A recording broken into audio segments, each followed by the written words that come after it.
Ampuliriza omulungi, nkulamusizza nnyo era ne nkwaniriza mu kitundu kyaffe eky'olwaleero mu ssuula eno ey'okubiri jjajjange bw'omu ey'ekitabo kyaffe Ndikumma okulya. Wadde eddoboozi lyange si ggw'omu bulungi lirimu ekisenyiga, naye nkusabisa kisonzikirize gye mba neeyambisa okukuweereza. Mu kitundu ekiwedde twabadde tuyingidde essula yaffe eno era ng'omwo mwe twalabidde nga jjajja wa munnaffe oyo bw'omu amunyumiza ku bintu ebimu bye yakola mbuto bwe. Era mu mboozi eyamunyumiriza mwe mwabadde n'omukyalo ono bwe yayonoona naye mu kifo ky'okumukangavvula ate abaalina okumukangavvula badda mu nseko. Ekitundu ekyo twakifundikiridde nga tutegeezezza nga jjajjaawe oyo bwe yamunyumiza ku bintu bingi omwali n'enfa ya jjajjaawe omusajja Lwetaba. Kati nkusaba onzikirize awo we mba nva nkwongereyo n'ekitundu kyaffe eky'olwaleero mu ssuula eno ey'okubiri jjajjange bw'omu.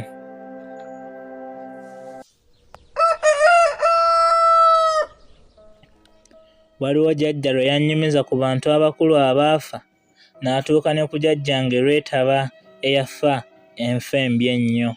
Bw'omu yannyumiza bw'ati nti,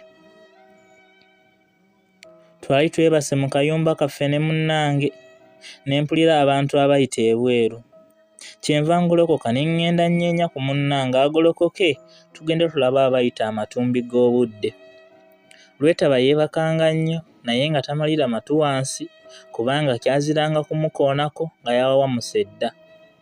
Ebyembi nga binajja otuuya nankya, Lwetaba yali ava ku buliri Kamenya n'amukwata okugulu kwe yasooka okusimba ku ttaka. N'agenda yeerindiggula ennume y'ekigwo gye bayita Weerabanga. Jjajjaawe yali musajja mugumu naye ku olwo nagenda okuwulira ng'akaabye nti, woowe nfudde nnyabo! Olwo yali agenda ku kyoto okukuma omuliro, nakoma mu kkubo nzireyo okulaba munnange ky'abadde.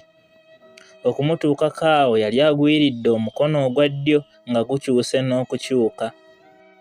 Olwamutuukako namusitula busituzi naye tuba tukyakikiitana, abasajja abaali ebweru kwe kwongera okuyita n'enkangu nti, baliwa be tuyita abatavaayo?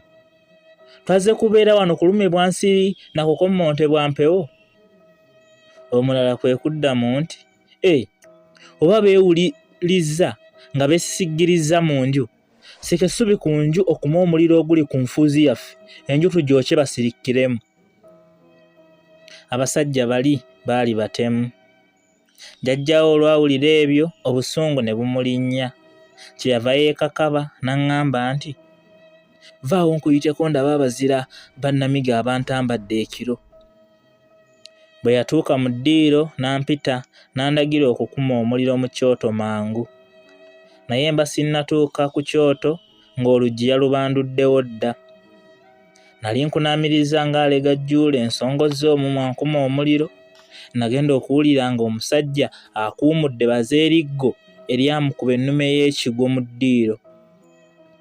Mu kiseera ekyo Lwetaba yali takyamanyi na bulumi bwa mukono. Nagenda okuwulira ng'akungiriza nti, jjajjange embaliga!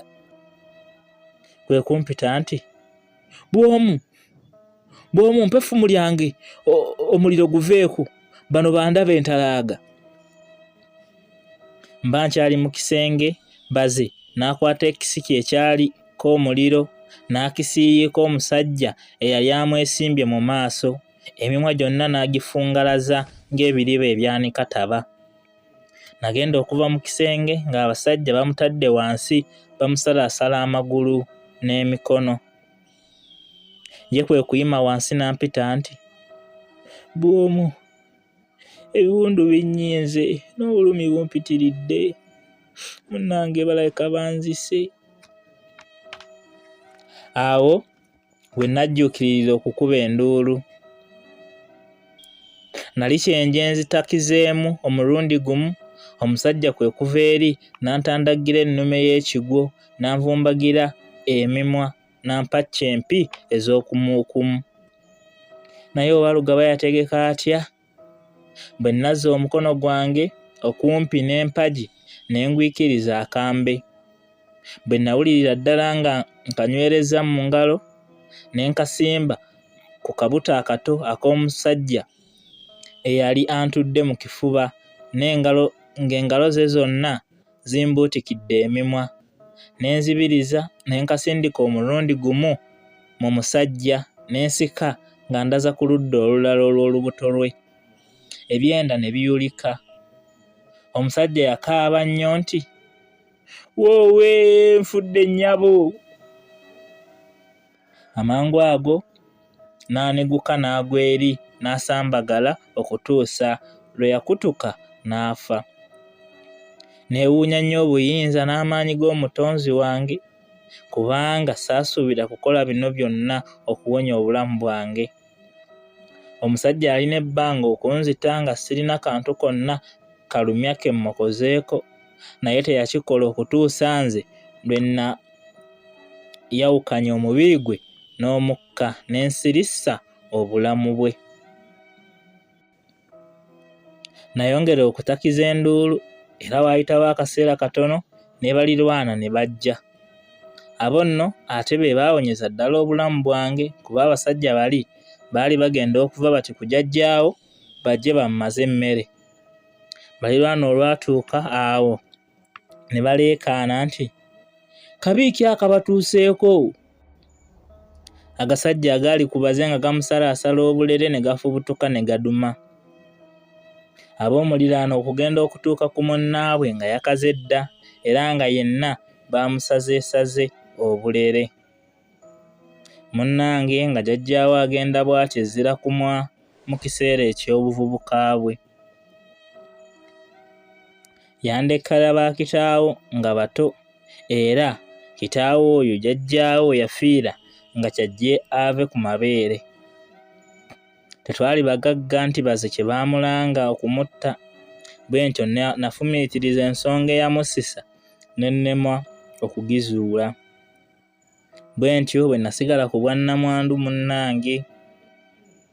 Olabye ensi bw'erimu ebizibu ebingi. Emboozi eyo yansannyalaza nnyo omutima, era olwava ku kyoto ne ŋŋenda gye nnali nsula, era saddayo kwogera okutuusa otulo lwe twantwala.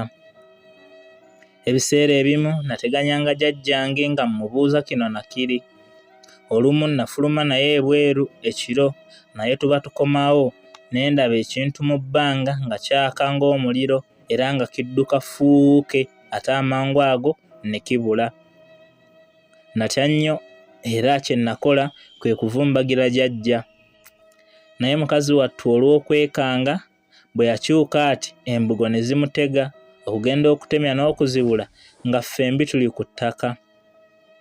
Jjajja mu kibuno yali asigazzaamu amannyo mabale bubazi, naye yagenda okuva wansi ng'abiri ku go gasigadde ku ddimwa. Jjajja yansunguwalira nnyo, era n'ankubamu n'oluyi ng'alowooza nti nnali mmuzannyisa kwe kumukuba ekigwo.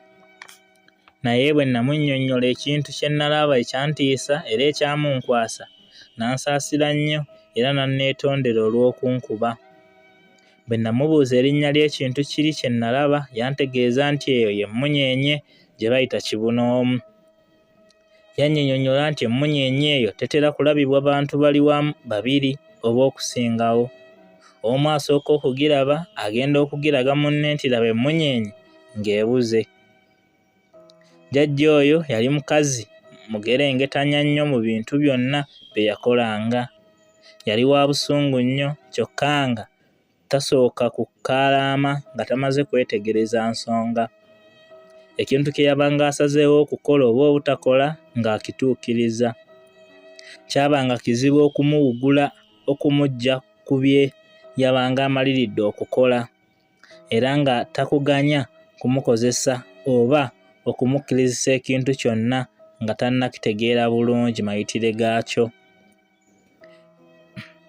bw'omu nga tayagala bintu byalinga ebyo ebitaliiko mutwe na magulu. Bwe wabanga tokakasa bulungi ensonga nga togimubuulira, kubanga ye nga talonzalonza kukutuuza mu bigambo n'obulwa bw'obitebya. Ampuliriza omulungi, bwe tutyo ne tulabika nga tufundikidde ekitundu kyaffe eky'olwaleero, era essula yaffe ey'okubiri jjajjange bw'omu bw'etyo bwerabise. Atakuumira mpeera abankuumire, mwenna mubeere bulungi era mweraba.